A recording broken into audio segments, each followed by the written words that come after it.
Capítulo 4. Indigno, pero amado incondicionalmente. El concepto bíblico de la gracia es muy profundo, y sus lazos envuelven y transforman la vida. Aunque los estudiaremos durante una década, no llegaríamos ni cerca de tocar sus profundidades. Nunca llegué a conocer a Louis Sperry Chafer, el fundador del seminario donde estudié.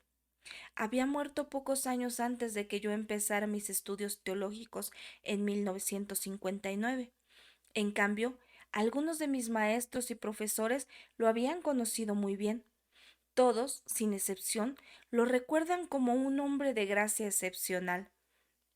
Era un magnífico defensor de la sana doctrina y un auténtico modelo de su aplicación a lo largo de toda su vida adulta, especialmente durante los últimos años. Sinceramente, lamento no haber conocido al doctor Sheffer. Me encanta la historia que solía narrar uno de mis profesores acerca de la ocasión en que este amado siervo de Dios había concluido su última exposición acerca de la gracia. Era una cálida tarde primaveral del año 1952. El anciano profesor, que durante ese semestre dictó sus clases sentado en una silla de ruedas, se secó el sudor de la frente. Nadie en el aula se movió cuando terminó la clase. Era como si los jóvenes teólogos estuvieran disfrutando lo que habían escuchado, impactados por las percepciones y el entusiasmo del profesor frente a la insuperable gracia de Dios.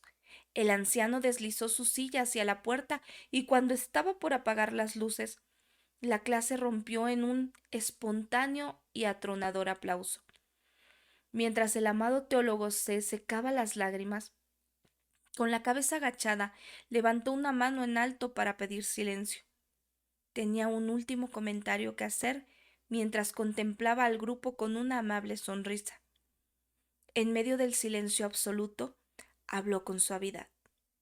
Señores, durante más de la mitad de mi vida he estado estudiando esta verdad, y recién estoy empezando a descubrir de qué se trata la gracia de Dios. Apenas pasaron 3 meses, y este reconocido campeón de la gracia fue conducido a la presencia del Señor, a la edad de 81 años. Son pocas las veces que canto el himno Sublime Gracia, de John Newton, del siglo XVIII, sin recordar las últimas palabras de ese gigante de la gracia. Sublime gracia del Señor, que aún infeliz salvó. Yo ciego fui, mas veo ya perdido, y él me halló. No creo que haya habido nadie, ni Louis Sperry Chafer, ni aun John Newton, que apreciaran más la gracia que el apóstol Pablo. Después de haber vivido con el orgullo fariseaco, entregado a una cruel brutalidad, incrédulo, fue transformado de celoso perseguidor de la iglesia a humilde siervo de Cristo. ¿Y por qué? Por la gracia de Dios. Escuchemos su propio testimonio. Porque yo soy el más insignificante de los apóstoles, que no soy digno de ser llamado apóstol, pues perseguí a la iglesia de Dios, pero por la gracia de Dios soy lo que soy, y su gracia para conmigo no resultó vana. Antes bien, he trabajado mucho más que todos ellos, aunque no yo, sino la gracia de Dios en mí. Sin embargo, haya sido yo o ellos, así predicamos y así creísteis. Primera de Corintios 15, del 9 al 11. Reafirmando la verdad de la gracia. Todo lo que llegó a ser, afirma Pablo, se lo debía a la gracia de Dios. Cuando medito en las palabras de este gran apóstol, encuentro lo que podríamos considerar como su credo. Podemos reducirlo a 3 sencillas afirmaciones.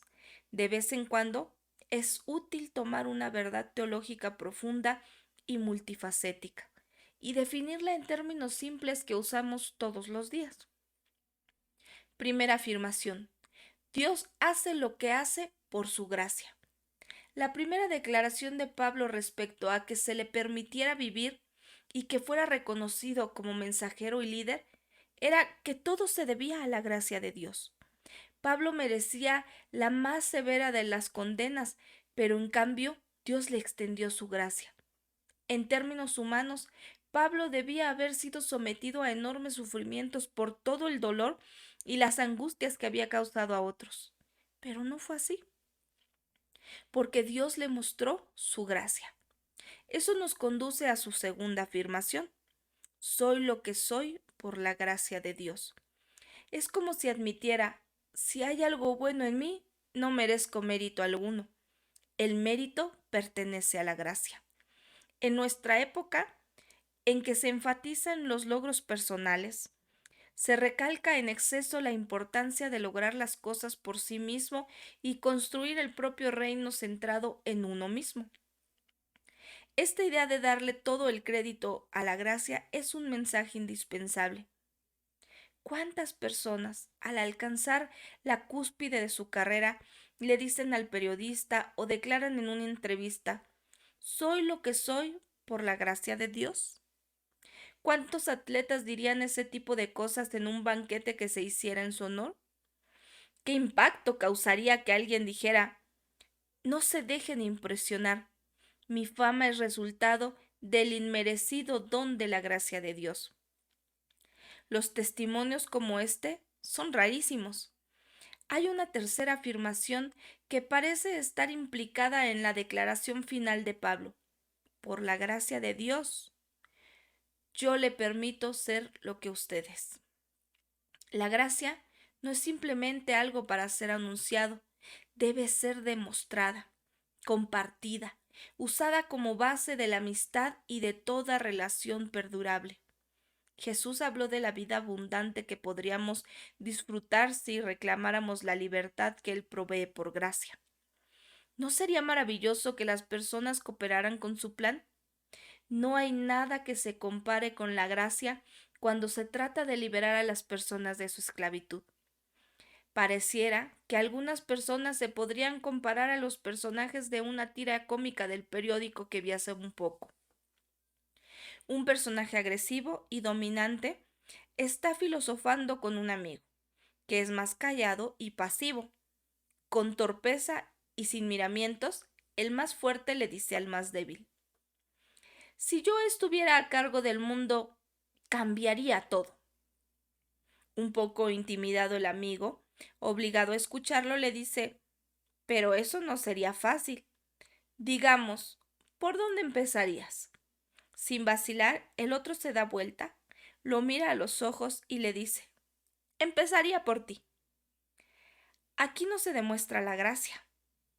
Usted y yo hemos andado cerca de los asesinos de la gracia que se parecen a este personaje, ¿verdad? Con ese inconfundible rostro que dice no, fruncen el entrecejo y declaran necesitar cambiar, de modo que voy a empezar con usted. Hay algunos que parecen estar esperando la primera oportunidad para enfrentar a alguien. Son desconfiados por naturaleza, negativos, decididos a encontrar cualquier defecto, falla o debilidad sutil e indicársela. Podrían halagarlo en 20 cosas, pero en lugar de eso, tienen una meta esencial, que es la de asegurarse de que usted nunca olvide sus debilidades. Los asesinos de la gracia se destacan en los usted debería, que matizan sus consejos en lugar de alabar, atacan por sorpresa. Jackie Hudson es una buena amiga. Ella es la mujer talentosa que tiene la dudosa distinción de intentar enseñarme cómo esquiar sobre la nieve, y posee las cicatrices que lo demuestran. Qué hermoso modelo de la paciencia. Ella escribió un libro llamado Doubt, A Road to Growth. La duda un camino hacia el crecimiento, del cual fue adaptado el artículo Las personas crecen mejor con la gracia, que publicara la revista Worldwide Challenge en abril de 1988. En ese artículo ella ilustra a lo que me refiero. La gracia es tierra fértil. La gracia se enfoca en lo que Dios ha hecho por nosotros y nos quita del centro de atención. Sin embargo, es muy fácil pensar que necesitamos hacer algo para ganarnos el favor de Dios, como si la gracia no fuese suficiente. Muchos creyentes, me atrevo a decir la mayoría, viven como si cada año fueran a pasar de curso después de rendir examen ante un Dios de gesto severo, que los mira con las manos en los bolsillos de su túnica. No sé por qué, pero probablemente la mayoría de la gente imagina a Dios vestido con una túnica, nunca con camiseta, sudadera o traje de baño, siempre con barba y esta túnica blanca. Con una mirada penetrante dice: Bien, José Luis, en eso te mereces un 75. Y luego, Inés, debería darte vergüenza. No está mal, Ricardo, aunque podría haber estado mejor. ¿Qué imaginación tan herética tenemos? ¿Por qué pensamos así? ¿Quién es el responsable de estas imágenes tergiversadas del Todopoderoso? ¿De dónde sacamos las ideas de que Dios está enojado o irritado? Si sabemos que toda la ira de Dios se volcó sobre su Hijo cuando murió en la cruz, ¿cómo podemos pensar así? Más aún, la razón por la que Dios resucitó a Jesús es que estaba satisfecho con él. Piense en esto. Si el Padre está satisfecho con el pago que su Hijo dio en forma total y definitiva por el pecado, y si nosotros estamos en Jesús por la gracia que alcanzamos por medio de la fe, entonces Dios está satisfecho con usted y conmigo. ¿Cuánto tiene que vivir un creyente para llegar a creer esto? Quizás el problema radica en que siempre tendremos jefes y pastores y padres que nos digan qué debemos hacer y qué no hacer. Siempre habrá quienes nos sigan agregando más y más metas que tenemos que alcanzar. Estas personas matan la gracia, aunque no lo sepan, apelando a la culpa, a la técnica de provocar vergüenza y la manipulación solapada. Prácticamente nos arrastran a la confusión. Dios no lo hace nunca. Él, en cambio, nos asegura que sí somos algo. Lo somos por su maravillosa, inagotable e inigualable gracia. Y una vez que realmente nos apropiamos de ella, una vez que experimentamos el despertar de la gracia, es sorprendente cómo deseamos compartirla. Nos deleita dejar a otros ser lo que son por la misma gracia de Dios. En un hermoso libro titulado La libertad de la obediencia, Elizabeth Elliot escribe acerca de un joven ansioso por renunciar al mundo y seguir fielmente a Cristo. ¿Qué es lo que debo abandonar?, se preguntó dicho joven. La autora registra la siguiente respuesta y al hacerla ilustra la necedad de tratar de agradar a Dios intentando acatar reglas hechas por los hombres y normas legalistas. ¿A qué debe renunciar este joven? Trate de no sonreír. Para empezar, a la ropa muy colorida. Libérate de todo lo que haya en tu guardarropa que no sea de color blanco. Deja de dormir con una almohada esponjada. Vende tus instrumentos musicales y no comas más pan blanco. Si realmente eres sincero en tu deseo de obedecer a Cristo, no puedes darte duchas tibias ni afeitarte la barba. Afeitarse es ofender a aquel que nos creó. Es intentar mejorar su obra. ¿Parece absurdo?, pregunta la autora. Luego nos sorprende con la siguiente afirmación. Esta es la respuesta que se daba en las más reconocidas escuelas cristianas del siglo II. ¿No será que las reglas que han sido adoptadas por muchos de los creyentes del siglo XX resultarán tan absurdas como estas cuando las lean los sinceros seguidores de Cristo de aquí a unos años? Antes de que demos un chasquido con la lengua o nos riamos a carcajadas de estos asesinos de la gracia que operaban en el segundo siglo de nuestra era, deberíamos formularnos algunas preguntas como estas. ¿Qué mensaje les estamos dando a nuestros hermanos y hermanas en la familia de Dios? ¿Qué deben hacer para ganar el ingreso al círculo de nuestro amor incondicional y sentirse aceptados? Debo agregar una pregunta final. ¿Quién nos ha dado el derecho de determinar las reglas por las que deben vivir los demás? Si el gran apóstol no tenía ninguna lista, si él era lo que era por la gracia de Dios, si se consideraba indigno, le puedo asegurar que todos estamos en la misma condición, igualmente descalificados. Somos indignos y, sin embargo, amados incondicionalmente por el Padre. Para que haya verdadera madurez, se le debe dar a la gente la oportunidad para crecer, que incluye la oportunidad de fallar, pensar por sí mismos, estar en desacuerdo, cometer errores. Es imprescindible que se corre el riesgo con la gracia. O seremos cristianos atrofiados que no piensan, que no pueden tomar decisiones, que operan en un estado de miedo y sin alegría, porque no conocemos otra cosa sino las demandas y las expectativas de otro. ¿Cuándo aprenderemos?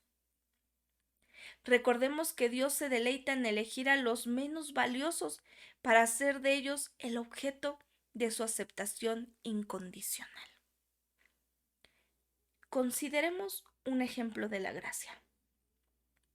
Durante los próximos minutos, dejemos el mundo moderno e introduzcámonos en el túnel del tiempo. Viajemos juntos hacia atrás 3000 años, para llegar hasta la época de las antiguas dinastías y los reyes de Israel. Era una época violenta, en la que todos los miembros de la familia de un rey depuesto eran exterminados cuando una nueva dinastía asumía el control. Naturalmente, todos los miembros del monarca destronado tenían sobrados motivos para vivir atemorizados una vez que el nuevo rey subiera al trono. En el caso en el que estoy pensando, es el rey Saúl y su hijo Jonatán. Habían muerto después de una batalla. Cuando David supo de la doble tragedia, le dolió. No obstante, él era el elegido del Señor para suceder a Saúl. Sabiendo que ahora David era el nuevo rey de Israel, los miembros de la familia de Saúl huyeron para tratar de salvar sus vidas, pensando erróneamente que David les daría a ellos el mismo trato que daban los demás monarcas de las dinastías orientales. La escena que se registra en las escrituras es un verdadero pandemonio. Y Jonatán, hijo de Saúl, tenía un hijo lisiado de los pies. Este tenía 5 años cuando de Jezreel llegaron las noticias de la muerte de Saúl, y Jonatán y su nodriza tomó y oyó, pero sucedió que en su prisa por huir, él se cayó y quedó cojo. Su nombre era Mefiboset. Segundo libro de Samuel 4:4. En el apuro de la huida, el pequeño nieto de Saúl sufrió una lesión que lo dejó inválido.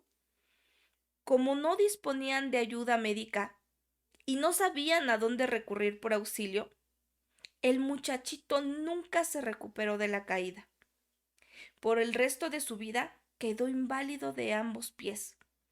Eso ocurrió cuando el pequeño tenía 5 años, y el relato sagrado no nos dice más sobre él, sino hasta 15 o 20 años más tarde. Una pregunta. En el segundo libro de Samuel, capítulo 9, tenemos un eslabón que continúa con la historia. Han pasado los años. Mefiboset es ahora adulto y tiene un impedimento físico severo. Está inválido de ambos pies. David no solo ha ocupado el trono, sino que se ha ganado el corazón del pueblo. Toda la nación le canta sus alabanzas. Hasta ese momento, su integridad no ha tenido una sola mancha. Geográficamente, ha agrandado su reino 10 veces. La fuerza militar de Israel está más fuerte que nunca. Las naciones enemigas ahora respetan a este joven y poderosa nación. David goza de buena salud y es feliz. Todavía no ha conocido la derrota en el campo de batalla, lo que significa que su mundo inmediato está relativamente tranquilo. Su economía y su diplomacia implican un saludable cambio respecto a los tiempos de Saúl. No solo había comida en cada mesa, sino uvas en todos los viñedos. Es uno de esos raros tiempos de gran prosperidad y paz dados por Dios. Sobrecogido ante tanta bondad y gracia del Señor, el rey reflexiona en todas sus bendiciones. Al hacerlo, debe haber tenido un momento de nostalgia recordando su antigua amistad con Jonatán, y los recuerdos lo mueven a preguntar: ¿hay todavía alguno que haya quedado de la casa de Saúl para que yo le muestre bondad por amor a Jonatán? Segundo de Samuel 9:1. Es una pregunta llena de gracia que nace del corazón de un hombre agradecido. Aquellos de ustedes que se encuentran en un tiempo semejante en su propia vida saben que habrá ocasiones en las que reflexionarán así. Usted se remonta al pasado y recuerda con cariño alguna relación simpática, algún individuo que ha jugado un papel importante para que usted llegara a donde se encuentra hoy. A usted le hace sonreír y le gustaría que hubiese una forma especial en que pudiese mostrar su agradecimiento, pero tal vez su amigo de muchos años o mentor esté muerto.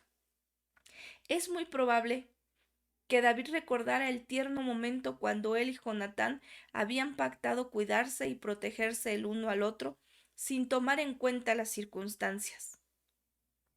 Si mi padre quiere hacerte mal, que así haga el Señor a Jonatán y aún le añada si no te lo hago saber. Y te envío para que vayas en paz, y que el Señor sea contigo como ha sido con mi padre. Y si todavía vivo, ¿no me mostrarás las misericordias del Señor para que no muera?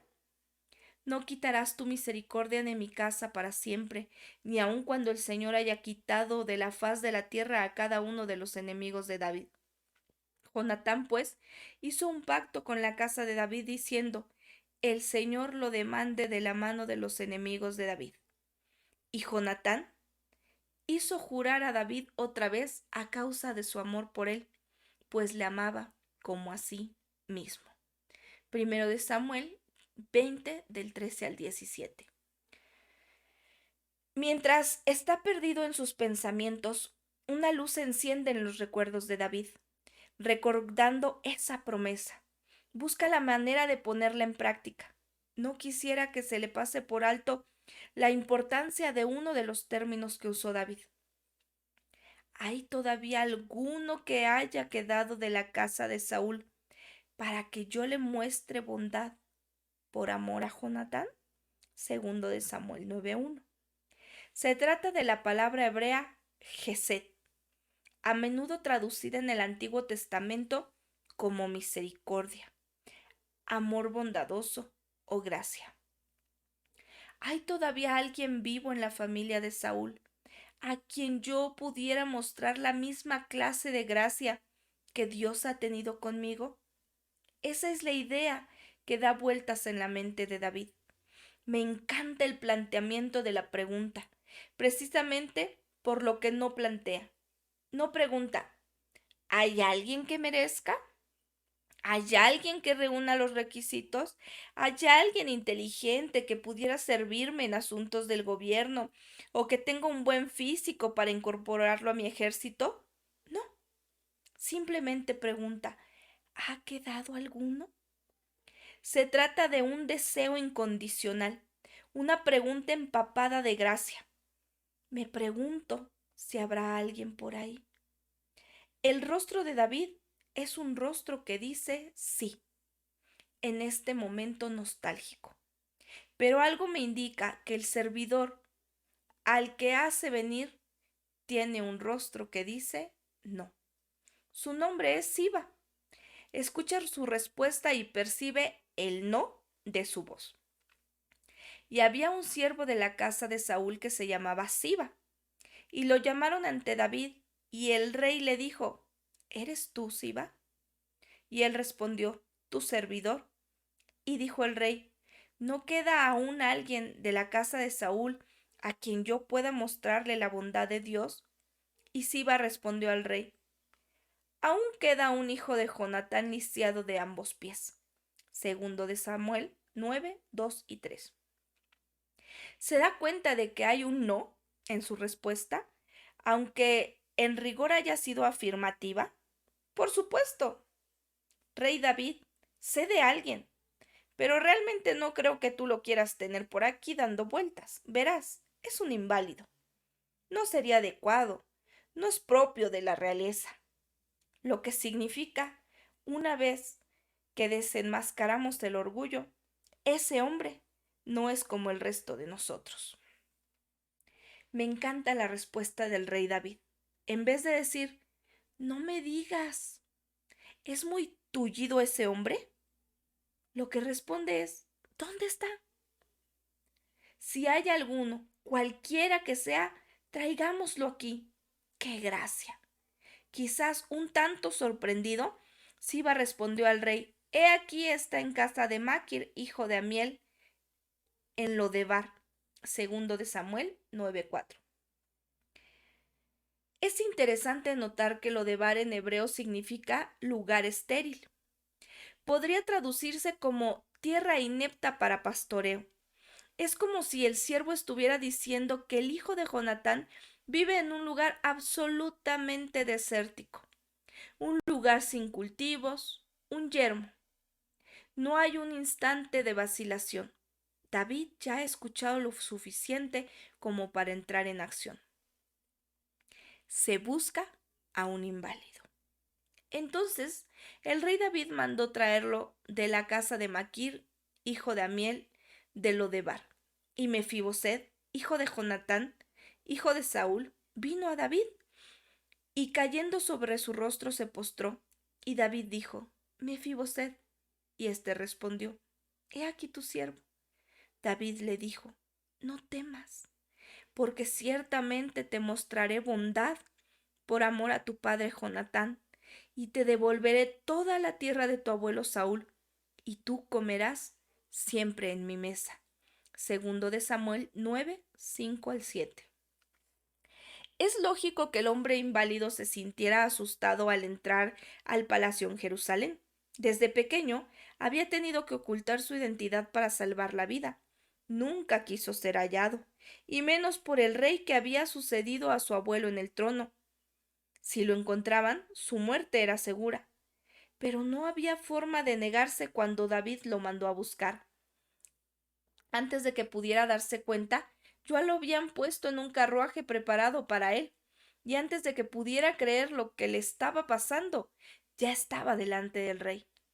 Todo esto explica por qué las palabras de David deben haber dejado atónito a Mefiboset.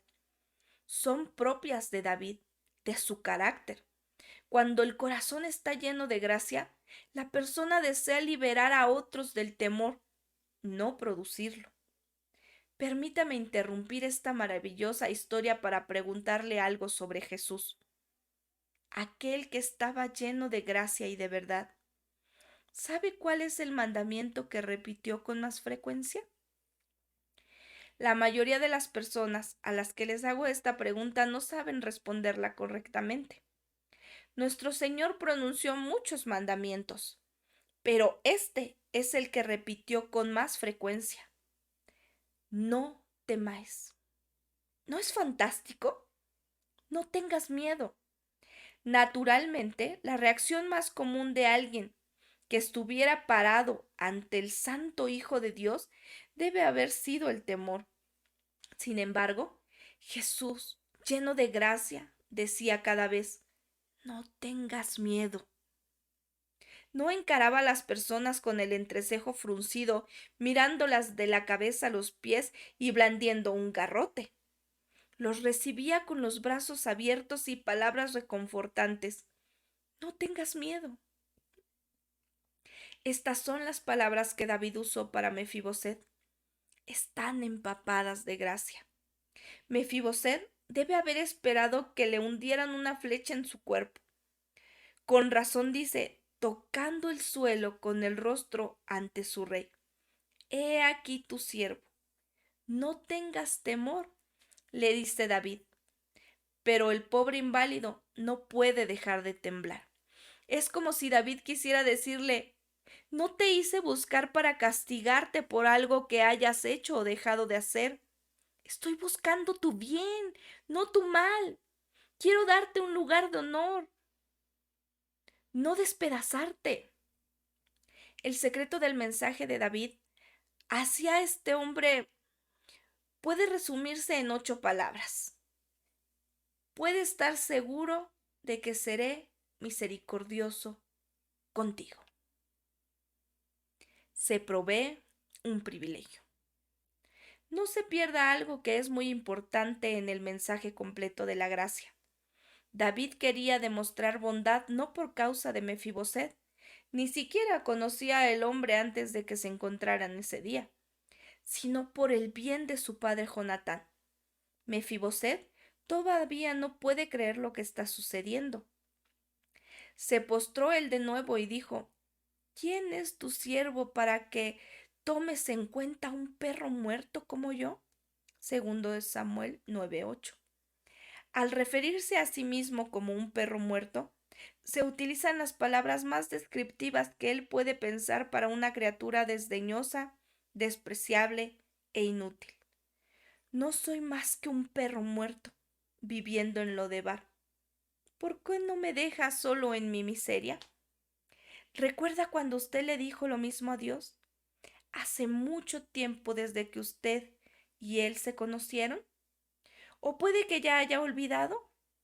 Francamente, esta es una de mis historias favoritas en el Antiguo Testamento, porque su retrato de la gracia es muy poderoso. Aquí hay un hombre que es desconocido, de poca importancia para el rey y cojo de ambos pies. Él no puede ofrecer nada de beneficio para el reino en cuanto a fuerza física. Hay absolutamente cero atractivo personal, pero David se inclina con la gracia, debido a una amistad con su amigo Jonatán desde hace mucho tiempo. El rey va a otorgarle a Mefiboset los privilegios y beneficios que habría dado a su propio hijo. Rápida y completamente, el rey cumplió su palabra. Vea lo que está a punto de ocurrir. Es maravilloso. Entonces el rey llamó a Siba, siervo de Saúl, y le dijo, todo lo que pertenecía a Saúl y a su casa lo he dado al nieto de tu señor. Segundo de Samuel 9:9.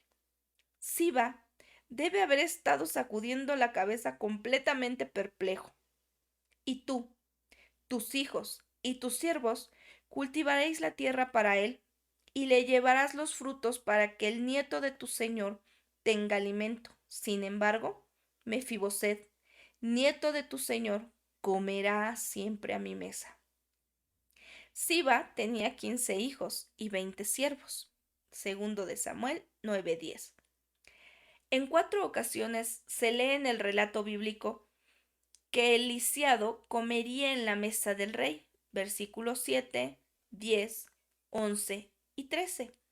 Pero Mefiboset moraba en Jerusalén, porque siempre comía a la mesa del rey. Estaba lisiado de ambos pies. Segundo de Samuel 9:13. ¡Qué escena! ¡Qué gracia! Desde ese día en adelante fue bien recibido a la mesa del rey y disfrutó de alimentación continua y provisión interrumpida. Sin merecerlo, recibió un amor incondicional. Mefiboset Debe haberse sentido aturdido varios días tratando de convencerse de que lo que estaba viviendo era realidad y no un simple sueño. Imaginemos una escena típica varios años más tarde.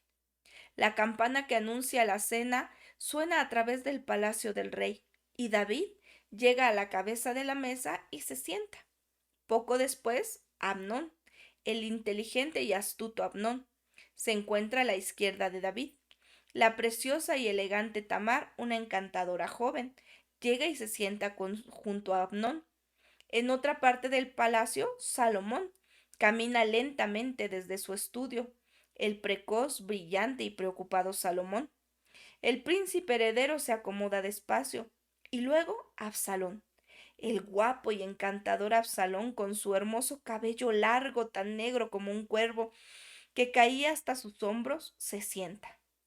En esa noche particular, Joab, el valiente guerrero y el comandante de las tropas de David, ha sido invitado a la cena. El musculoso y bronceado Joab se asienta cerca del rey. Después, todos esperan. Escuchan el arrastrar de pies, el tac, tac, tac de las muletas, mientras Mefiboset torpemente encuentra su lugar en la mesa y se desliza en su silla, con el mantel cubriendo sus pies. Les hago esta pregunta. ¿Entendía Mefiboset la gracia? Si viviera en la actualidad, yo creo que él podría identificar rápidamente las palabras del himno de John Newton.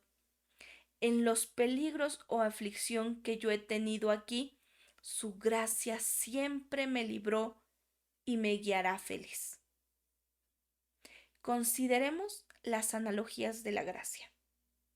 Quizás ya haya percibido algunas de las analogías entre la gracia mostrada hacia Mefiboset y la gracia que hemos recibido usted y yo. Encuentro al menos 8. 1. En el pasado, Mefiboset había disfrutado del compañerismo de su padre. Lo mismo sucedió con nuestros primeros padres, Adán y Eva, en el hermoso huerto del Edén. 2.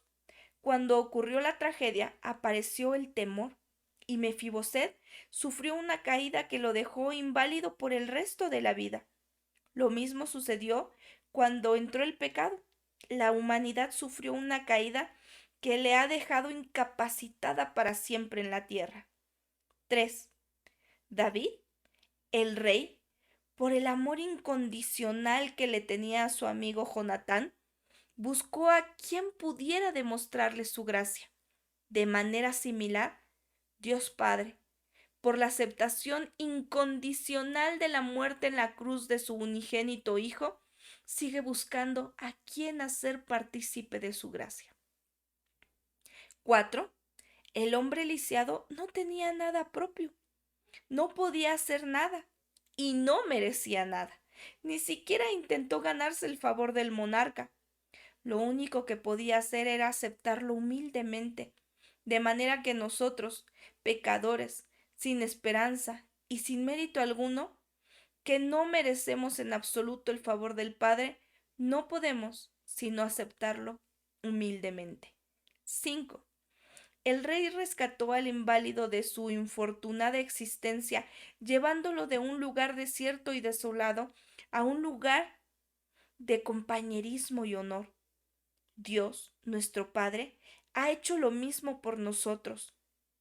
De nuestro lodebar personal, de quebranto y de depravación, nos ha rescatado para ponernos en un lugar lleno de alimento espiritual cerca de él. 6. David adoptó a Mefiboset en la familia real y le brindó constante provisión, alimento y bendiciones. Nosotros también hemos sido adoptados como hijos e hijas en la familia de Dios y estamos rodeados de las inefables bendiciones de su reino. 7. La invalidez permanente del nuevo hijo le recordaba para siempre la gracia del rey. Nuestro estado imperfecto nos impide olvidar que donde el pecado abunda, la gracia sobreabunda. 8. Cuando Mefiboset se sentaba a la mesa del rey, era tratado como uno de los hijos de David. Cuando un día estemos celebrando con el Señor, nosotros también seremos tratados como hijos. Allí estaremos compartiendo la mesa con Pablo y Pedro, con Lidia y Priscila, con María y Febe, Santiago, Juan, Bernabé, Lucas, con mártires, monjes, reformadores y evangelistas, con directores y profesores de los seminarios, pastores y misioneros, escritores y estadistas por igual, sin diferencia alguna de rango o título, sin ninguna consideración especial por los logros más elevados. ¿Por qué? Porque ninguno de nosotros merece nada. Todos somos indignos, todos somos lisiados. ¿Cómo vamos a alabar a nuestro Dios?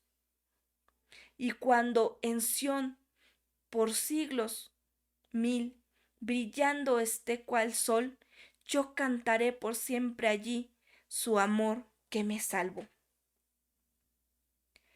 Toda nuestra alabanza será por aquel que vino y murió, que resucitó y vive para siempre. Su nombre que es Jesús. Su mensaje es gracia. Son pocos los que le han descrito tanto a él como a su mensaje, con más claridad que John Bunyan. Oh Hijo del Dios bendito, qué gracia se ha manifestado en tu condescendencia. Fue la gracia que te hizo descender desde el cielo. La gracia te despojó de tu gloria. La gracia te hizo pobre y despreciable. La gracia te hizo soportar esas cargas del pecado, esas cargas de tristeza, increíbles cargas de la maldición de Dios que son indescriptibles. Oh Hijo de Dios, la gracia llenaba todas tus lágrimas. La gracia fluía de tu costado con tu sangre. La gracia salía con cada una de las palabras de tu dulce boca. La gracia se manifestaba cuando el látigo te hirió, donde las espinas te picaban y donde los clavos te atravesaban. He aquí la gracia. Gracia para hacer que los ángeles se maravillen, gracia para hacer a los pecadores felices y gracia para asombrar a los demonios. Cuando estemos reunidos con el pueblo de Dios en esta gran fiesta de bodas del Cordero, el mantel de su gracia cubrirá todas nuestras incapacidades y limitaciones.